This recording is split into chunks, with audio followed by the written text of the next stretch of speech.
그리고 이 시승할 때 이런 분들 계시더라고요. 제가 이제 그 포르쉐라든지 BMW를 타잖아요.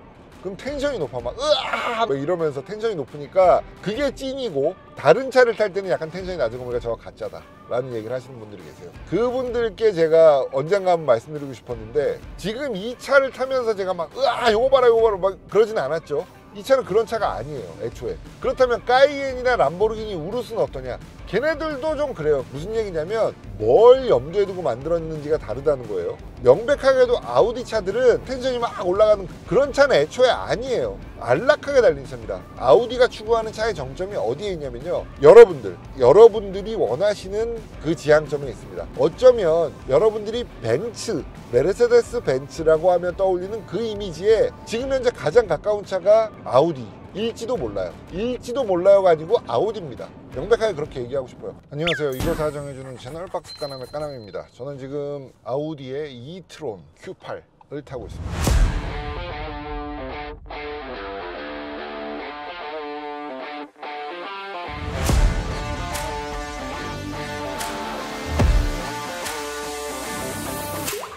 아우디의 이트론은 아우디의 전기차 혹은 하이브리드 전동화 모델의 총칭이에요. 지금 이 차는 Q8 이트론입니다. Q8이라는 차는 내연기관차로 별도로 존재했죠. 근데 그 차의 이트론 버전이라는 얘기가 아니고 예전부터 있던 이트론 꽈트로인데 이제 Q8이 된 겁니다. 짝수 계열을 다 전동화 모델로 간다, 전기차로 간다. Q8도 이제 전기차가 되는 거죠. 지금까지와는 네이밍이 좀 바뀔 예정이기 때문에 그에 앞선 모델로 Q8 이트론이라는 이름으로 나왔습니다. 근데 제가 지금 타고 나오자마자 이제 영상을 켰습니다. 저도 지금 처음 타보는 거예요. 처음 타자마자 느껴지는 건 뭐냐면 이거 뭐 하나만한 얘기긴 한데요. 일단 제가 지금 좌회전할 때 그 약간 깜짝 놀랐어요. 좌회전을 하면 어쨌든 좌회전이기 때문에 원심력이 작용하잖아요. 바깥쪽으로 쏠리는 움직임이 생기게 마련인데 그 움직임이 전혀 느껴지지가 않습니다. 되게 플랫하게 왼쪽으로 돌아가고 속도가 그렇게 빠르지 않았지만 어쨌든 그 저속역에서도 차가 뒤뚱뒤뚱 움직이는 느낌이 있게 마련이죠. 근데 얘는 그게 별로 없네요. 그리고 승차감은 뭐 아주 좋습니다. 아까 지하주차장에서 나오면서도 과속방지턱 같은 거 넣으면서 느꼈는데 승차감은 너무 좋아요. 원래 좋았었죠. 원래 좋았었는데 예전보다 그러니까 단순히 승차감이 좀 더 좋아졌다라는 느낌이라기보다는 뭐랄까요, 좀 가볍게 느껴져요, 차가. 이 차는 지금 막 나온 차는 아닙니다. 나온 지가 좀 됐어요. 몇 년 됐는데 우리나라에 이번에 소개되는 거고요. 예전에 이트론 꽈트로 원래 좋았습니다. 그 우리 박스관하면서 몇 년 전에 이제 처음 나왔을 때 소개를 해드렸는데, 지금 이런 거 슥 가고 슥 멈추는 동작이 되게 부드러워졌네요. 전기차는 지금 매년 새로운 모델이 나오고 막 계속 개선된 모델이 나오고 주행거리 늘어나고 뭐 승차질감 좋아지고 출력 높아지고 계속 발전하고 있기 때문에 잠시도 멈춰 있을 수가 없습니다. 이 이트론이 처음 나왔을 때만 해도 우리가 전기차에 그렇게 익숙하던 때가 아니었어요. 그때 전기차라고 해봐야 뭐 테슬라 정도였을래나, 뭐 시보레 볼트, 뭐 르노 조에 뭐 이 정도였을래나. 전기차가 만인에게 받아들여지고 있을 때가 아니었죠. 이 차가 처음 나왔을 때는 그냥 와우 팩터가 있었죠. 전기차라는 것만으로 와우 팩터가 있었는데 그 당시의 이트론 꽈트로의 가치를 다시 한번 좀 상기하자면 어떤 상황이었냐면 BMW의 i3라든지 테슬라의 뭐 모델 S, 모델 3 이런 차들이 나오면서 전기차에 사람들이 마구 놀라고 있을 때였어요. 마구 놀라고 그게 약간 가라앉을 무렵이라고 해야 정확하겠어요. 처음에 뭐 너무 조용하다,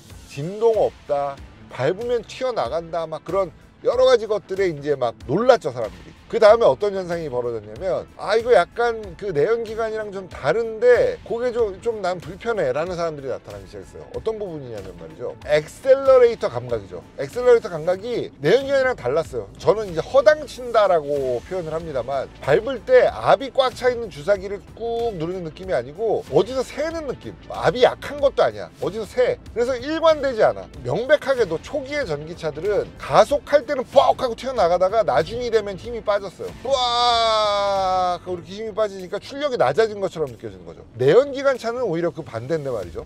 회전이 올라가면 출력이 뿜어져 나오는 거에 우린 익숙해요. 스포츠 주행에 적합하지 않다 라고 여겨지는 연료가 있죠. 디젤. 사실 저는 그 말에 반대합니다만 그 이유가 방금 그런 겁니다. 처음에 출력이 나왔다가 그 다음에 이제 고회전으로 갔을 때 힘이 계속 뻗어나가지 못하니까 스포츠 주행에서는 계속 힘이 뻗어나오는 휘발유 엔진이 더 알맞다 라고 우리가 이제 얘기를 했던 거예요. 그런데 디젤 엔진이 나중에 힘이 빠지느냐 그러면 빠지진 않아요. 빠지진 않는데 전기차는 실제로 빠져. 고속역에서의 응답성이 달라지기 때문에 운전하면서 뭔가 이렇게 즐겁다는 느낌이 아니었던 거예요. 뿌악 속도가 올라가서 아드레날린이 막 나오는데 거기서부터 얘는 좀 약해.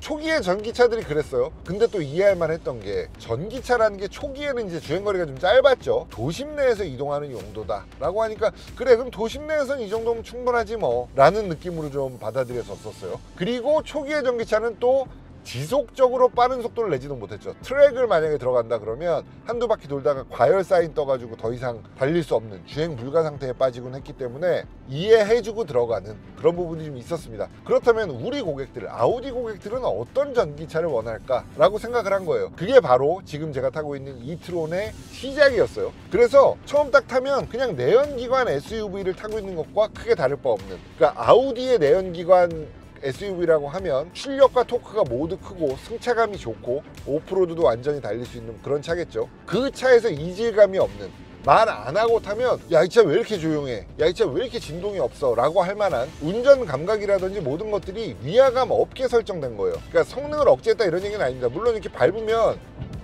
이 정도는 돼요. 이렇게 푹 튀어나가는 건 됩니다.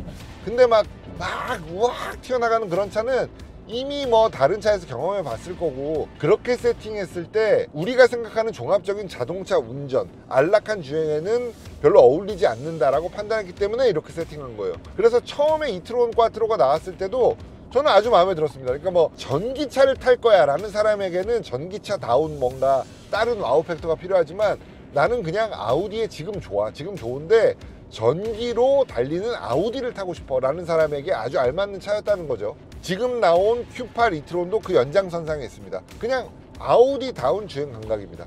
아우디다운 주행 감각이라고 하지만 전기차이기 때문에 지금 이런 차선 변경을 하거나 가속을 해 나갈 때는 너무너무 부드러워요. 그러니까 지금 이 차는 아주 세련되어졌습니다. 세련이라는 게 이제 세세하게 연마하다라는 거잖아요. 아주 세련되어졌습니다. 디테일을 갈고 닦은 티가 나요. 가속을 할 때도 느껴지고 감속을 할 때도 느껴지고요. 스티어링 휠을 돌릴 때 혹은 차선 변경할 때 다 느껴집니다. 과거의 이트론 꽈트로보다는 훨씬 좋아졌다. 그리고 또 한 가지 주목할 만한 건요, 배터리가 커졌어요. 지금 이 차에는 114kWh의 배터리가 들어갑니다. 좀 큰 배터리가 들어갔고, 사이즈 자체가 커진 건 아니에요. 플랫폼은 정해져 있기 때문에 배터리 큰 걸 끼울 수는 없고, 같은 용량의 밀도를 높여가지고 배터리 용량이 늘어났습니다. 그래서 주행거리가 늘어났는데 어느 정도 늘어났느냐, 지금 배터리 잔량이 50% 정도 돼요. 50%에서 조금 윗도는 정도. 근데 주행 가는 거리가 몇 킬로냐면 270km예요. 100%라고 치면 500km 정도 달릴 수 있다. 국내 인증이 몇 킬로인지 모르겠습니다. 아마 400km 안 넘고 300km대인 걸로 알고 있는데, 한국 법규를 더 유심히 이제 들여다보면서 최대한 보수적으로, 정말 가능한 한 보수적으로 잡은 수치입니다. 그러니까 국내 인증 수치는 어떻게 달려도 그 정도 달린다로 이해하시면 됩니다. 보통 전기차가 인증 주행거리보다 더 나오고요, 막 밟으면 그거보다 좀 줄어드는 경우도 있죠. 근데 이 차는 막 밟아도 그 정도는 달릴 수 있다 라고 이해하시면 될 것 같아요. 어떤 분들이 이 차를 타보셨으면 좋겠냐면, 벤테이가나 우루스 타시는 분들 이거 타보시면 좋겠어요. 일단 같은 플랫폼이죠. MLB 에보 플랫폼. 이 차는 이제 폭스바겐 투아렉부터 아우디 Q7, Q8, 그리고 포르쉐 카이엔, 벤틀리 벤테이가, 람보르기니 우루스까지 폭스바겐 그룹에 속해 있는 모든 대형 SUV들까지 다 사용하고 있는 게 MLB 에보 플랫폼입니다. 근데 MLB 에보 플랫폼의 특징은 입이 아프려고 하는데 투타 겸비예요. 말하자면 오타니 같은 플랫폼입니다. 왜냐면 이 차는 전동화를 염두에 두고 만들어졌어요, 애초에.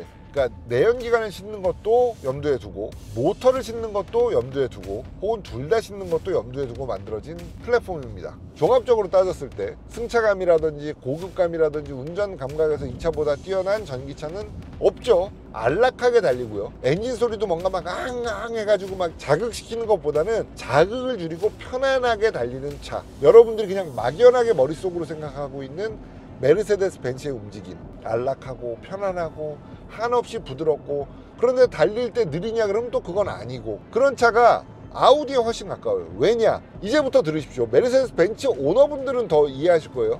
메르세데스 벤츠 타시는 분들 중에 엔진이 너무 부드러워서 야, 이 엔진은 비단결 막 이렇게 문지르는 것 같다 그런 생각 해보신 적 있으세요? 12기통 오너 인정. 그 이하 엔진 중에 그런 엔진이 있었습니까? 메르세데스 벤츠는 그런 엔진을 만든 적이 없어요, 역사상. 4기통이든 6기통이든 8기통이든 부스럭부스럭합니다. 모래 갈리는 소리 같은 게 나요. 마저 하고 계시 지금. 가르륵이라고 해야 될지 되게 거칠게 도는 엔진이라고. 뭔 말인지 너무 알겠지? 이런 가속, 차선 변경하고 훅 가속하고 있거든요. 평온하잖아요. 그러니까 뭐 전기차라서 그런 것도 있지만 내연기관 차들도 기본적으로 아우디의 차들은 조용하고 뭐랄까 자극이 적습니다. 그러니까 이제 텐션을 막 올리지 않는 거죠. 텐션을 올리는 건 뭐 일부러 그런다기보다 저는 원래 그냥 혼자 탈 때도 막 역시 이 차 뭐 이러면서 타긴 합니다.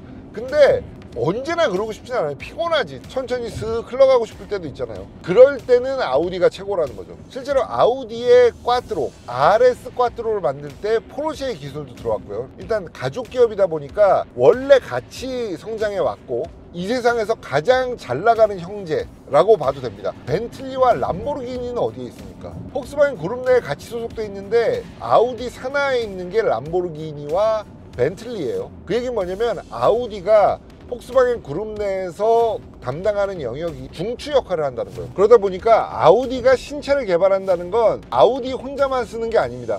그룹 전체 중에서도 벤틀리나 람보르기니, 포르쉐 같은 티끌 하나 있으면 안 되는, 모두가 완벽함을 기대하는 그런 브랜드들이 기본이 되는 플랫폼을 개발하는 거기 때문에 시간이 좀 걸리게 마련이에요. 그 돈과 시간이 필요하다 보니까, 심지어 패러다임 전체가 바뀌는 시점이다 보니까 대충 만들 수가 없는 거죠. 그래서 지금 시간이 걸리고 있는 겁니다. 아마 앞으로 나올 차들은 상당히 좋겠죠. 당연히 그 기본기들을 만들기 위해서 약간 웅크리고 있는 시점이라고 보면 됩니다. 근데 또 웅크리고 있다고 표현을 하면 이게 뭔가 지금은 아우디 살 때가 아닌가 라고 생각하실 수도 있어요. 근데 그건 또 맞지 않는 말인 것이, 지금 이 차 개발된 지 꽤 됐잖아요. 몇 년이 흘렀는데 지금 타본 느낌으로는 SUV 전기차 사고 싶은데 뭐 사지? 그럼 이거 권할 수 있습니다. 이거 충분히 좋아요. 이 차는 시승 꼭 해보시기 바랍니다. 이 차가 갑자기 이제 뭐 행사를 크게 했으니까 아우디가 뭐 돈 썼네 뭐 이런 생각 하실 수도 있는데, 그게 아니고 지금 모델 체인지 된 차가 이번에 대량으로 들어왔기 때문에 이제 시승 행사를 연 거죠. 그리고 그럼 그 이전엔 별로였고 안 팔렸는데 뭐 이 차가 이제 새로 들어와서 막 시승기를 써서 판촉을 하는 거냐 라고 하면 그건 아닙니다. 예전 차들 시승기가 많이 없었던 이유는 없어서 못 팔았거든. 이 차는 처음 나왔을 때 줄 서서 사던 차입니다. 그때 줄 섰는데 못 사셨던 분들, 지금 시점에서 전기 SUV를 고르는데 제가 지금 한 말에 공감이 간다. 이트론 Q8이 아마 좋은 선택기가 될 겁니다. 총평 가겠습니다. 이 차는 말하자면 싫어할 수가 없는 차다. 실내 넓고 우리가 경험할 수 있는 뭐 내연기관, 뭐 전기 뭐 다 통틀어서 승차감 아주 훌륭하고요. 운전 감각도 아주 좋습니다. 그래서 전기 SUV를 원하신다 라고 한다면 뭐 유행이 어떻고 뭐 잘 나가는 브랜드가 뭐고 고려하시는 게 당연합니다만, 이 차 타보시면 생각이 바뀌실지도 모릅니다. 타셔야 돼요. 그리고 이 차로 아우디에 대해서 이해하신다면 앞으로 나올 아우디들, 아우디에서 파생된 람보르기니, 포르쉐, 벤틀리 이런 차들에 대한 이해도도 좀 더 높아지실 수 있어요. 아우디 다음에 벤틀리 타야지. 람보르기니 탈 거 아니야 다음에? 기본기 이해하고 가라. 댓글 다는 거 뭐 자유입니다. 댓글 다시는 건 자유인데, 오너분들이 댓글을 자기와 같은 눈높이에 있는 사람들의 의견이라고 착각하시는 게 저는 좀 신경이 쓰입니다. 그래서 약간 오해하시는 부분들이 생길 수도 있어요. 왜냐면 댓글 보면 다 박사 같기 때문에 그걸 그냥 착한 분들은 의심 없이 믿어버리기 때문에 그게 오히려 잘못된 정보인데, 본인이 경험해봤는데 경험 안 한 사람들의 말을 듣고 거기에 설득당하는 경우가 있을 수도 있어서 제가 말씀드리는 겁니다. 제가 댓글에 댓글 달아서 막 이렇게 막 배틀하는 게 눈살 찌푸려지시는 거 알고 있습니다. 근데 그게 사실 뭐 싸우자는 건 아니고요. 잘못된 걸 바로잡기 위해서입니다. 근데 왜 맨날 네 의견이 맞다고 하냐라 하시는 분들도 계시는데, 거기에 팩트가 됐든 혹은 해석이 됐든 틀린 부분이 있어서 제가 말씀을 드리는 거고, 틀린 부분이 없으면 말씀도 안 드리죠. 그걸 바로잡는 게 저의 일이기도 합니다. 그래서 그거 납득하고 넘어가 드릴 수가 없어요. 틀렸는데 그걸 뭐 어떻게 납득하고 넘어가. 그냥 무시하는 게 답이다 라고 생각하시는 분도 계실 거고, 저도 그 무시 전술을 많이 쓰긴 합니다만, 다른 분들이 오해하실까 봐 그 댓글을 달고 계시는 거고, 여러분들의 뭐 심기를 거스르거나 기분 나쁘시라고 하는 게 아니라는 거 한번 말씀드리고 싶네요.